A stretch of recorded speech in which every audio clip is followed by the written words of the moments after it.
childlike faith, pure, trusting, and unafraid to believe that goodness will always find its way back.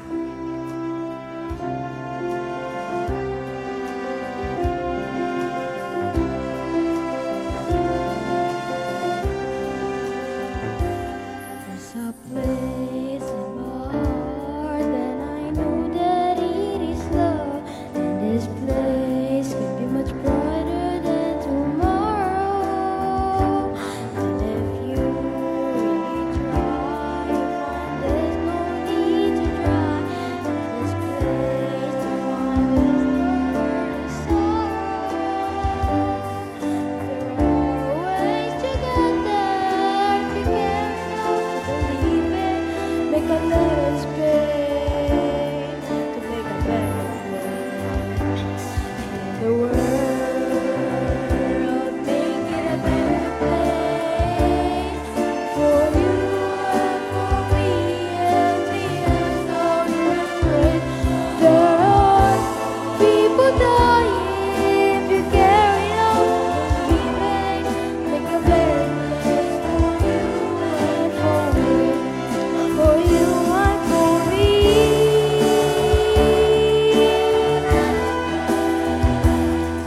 For you and for me and the entire human race. People dying if you care enough to believe it. Make a better place for you and for me. There are people dying if you care enough to believe it. Make a better place for you and for me. Better place for you and for me. For you and me.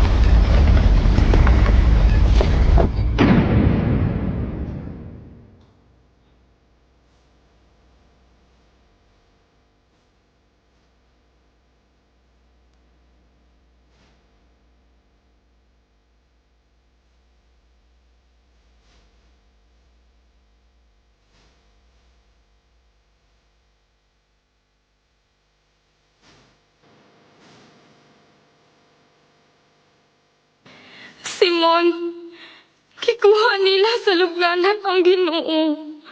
Ug wala kami masayod kung asa nila gibutang.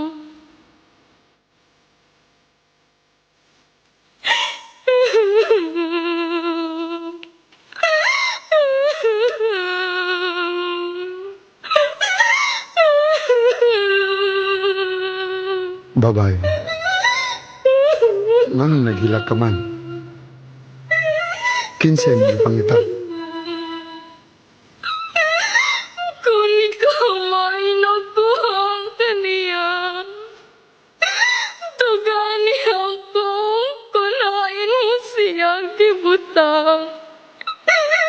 Kay kuhaan ko siya.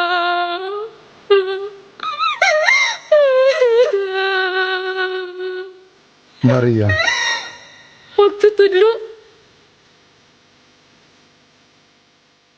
ayaw ako hikapa. Wala pa akong makabalik sa amahan. At duwa hinuon ang akong kaigsuunan. Ug suginli sila, nga moadto ako sa akong amahan, ug ini mahan. Sa akong Dios, ug inyong Dios.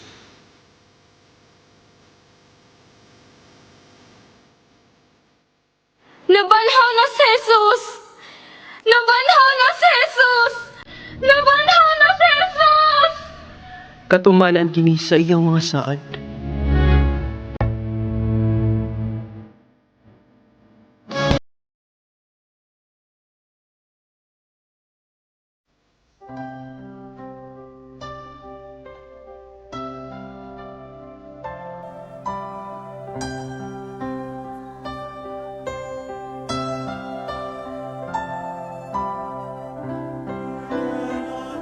Santa Fotina di Samaritana. Sumala sa Gregong tradisyon, si Fotina mao ang babaeng Samarianhon nga nakigsulti ni Jesus sa atabay nga giasoy sa Ebanghelyo ni San Juan, Kapitulo 4. Natandog pag-ayo sa kasinatian, misugod siya sa pagsangyaw sa Ebanghelyo, gibilanggo ug sa katapusan, gimartir sa Kartahe. Ang maong imahen ginumala sa pamilya ni Lucita Bautista and family. Santa Fotina, iampo mo kami. San Pedro Apostol. Si San Pedro nga may kanhingalan nga Simon, naigsuon ni San Andres Apostol usa sa unang upat na apostoles ni Kristo nga gikan sa taga Galilea. Siya ang labing-unang Santo Papa sa Kristohanong simbahan. Ang imahe ni San Pedro giila nga nagdala og yawi sa gingharian sa langit ug manok nga timaan sa iyang pagsalikway kang Kristo sa makatulog. Ang maong imahen gidumala sa pamilya ni Estelita Ina and family. San Pedro Apostol, iampo mo kami.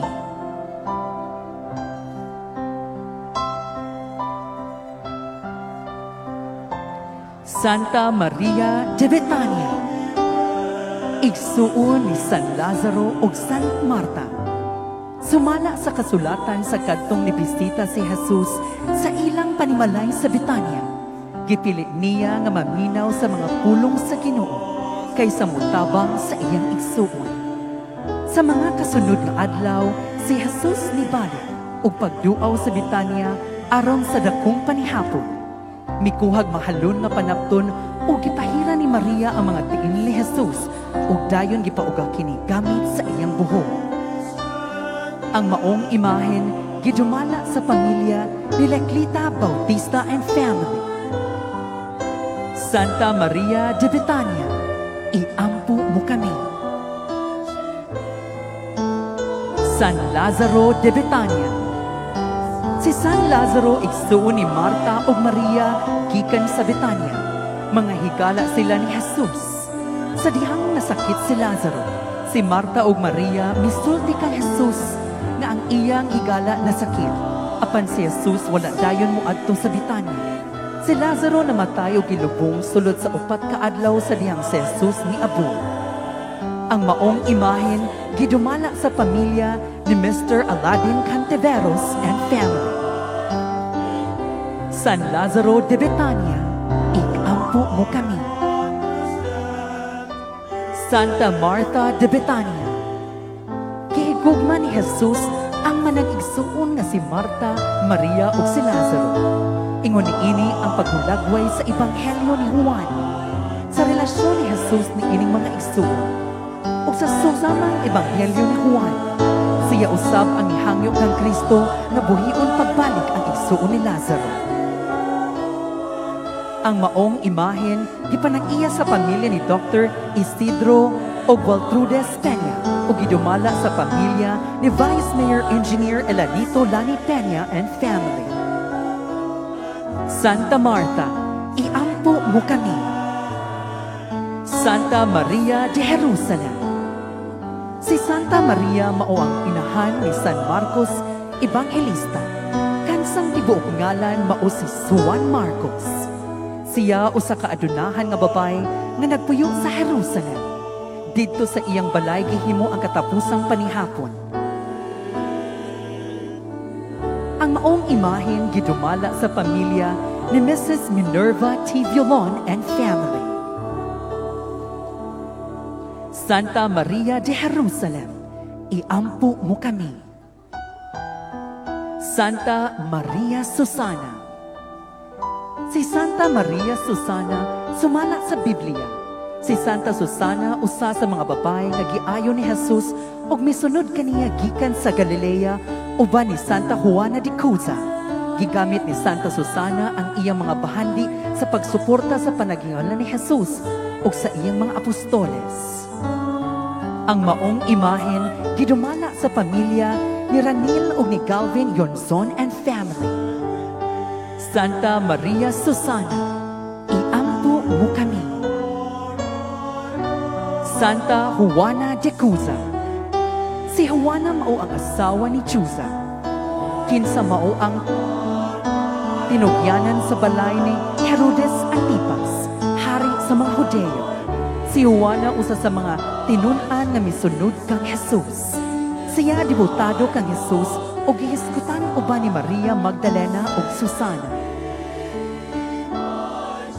Ang maong imahen gipalang-iya sa pamilya ni Rogelio Roma o gidumala ni Cap Calvin Poltan Unabia and Mrs. Kim Carly Unabia. Santa Juana de Cuza, iampo mo kami. Santa Veronica, si Santa Veronica na ilhan nga babae nga mihalad og panapton ngadto kang Jesus aron iyang mapahiran ang iyang naong sa dalan paingon sa iyang paglansang sa krus ug ang iya kining gidawat o gigamit sa pagpahid sa iyang naong. Ang hulagway sa iyang naong milagrosong nakuha ni imo. Ang maong imahen gidumala sa pamilya ni Teresita C. Sederiosa and Rosdam clan. Santa Veronica, iampo mo kami. San Jose Arimatea, si San Jose Arimatea usa ka pariseo ug sakop sa Sanhedrin. Kinsa usa ka hilong nga sumusunod ni Jesucristo. Human sa kamatayon ni Jesus, gikuha ni Jose kaabay niya si San Nicodemo.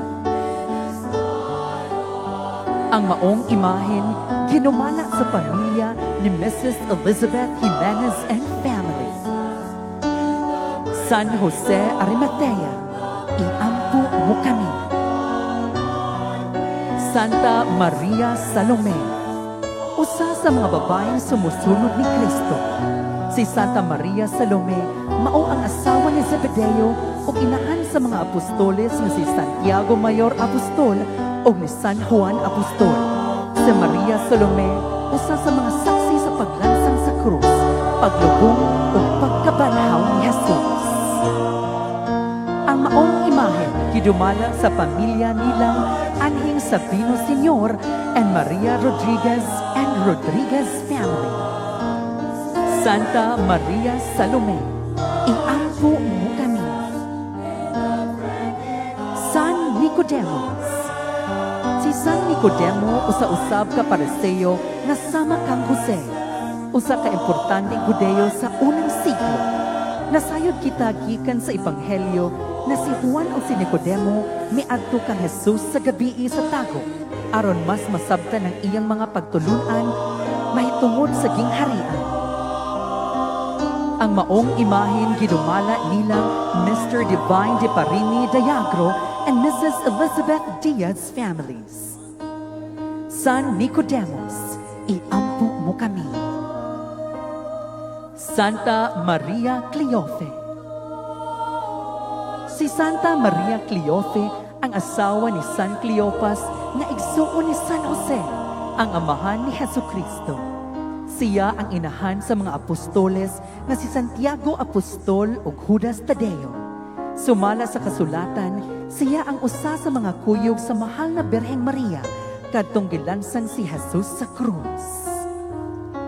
Ang maong imahen gidumala sa pamilya ni Reverend Father Joffet, si Yonzon family and De La Calzada family. Santa Maria Cleofe, iampo mo kami. Santa Maria Magdalena, si Maria Magdalena maoy matinumanong sumusunod ni Jesucristo. Ang iya ngalang Magdalena lagmit nagtumong sa lungsod sa Magdala nga duol sa dagat sa Galilea. Si Maria Magdalena usa ka babayan nga mibiyahe uban kang Jesus sa iyang mga tinun-an nga nagtagana sa ilang material nga panginahanglan.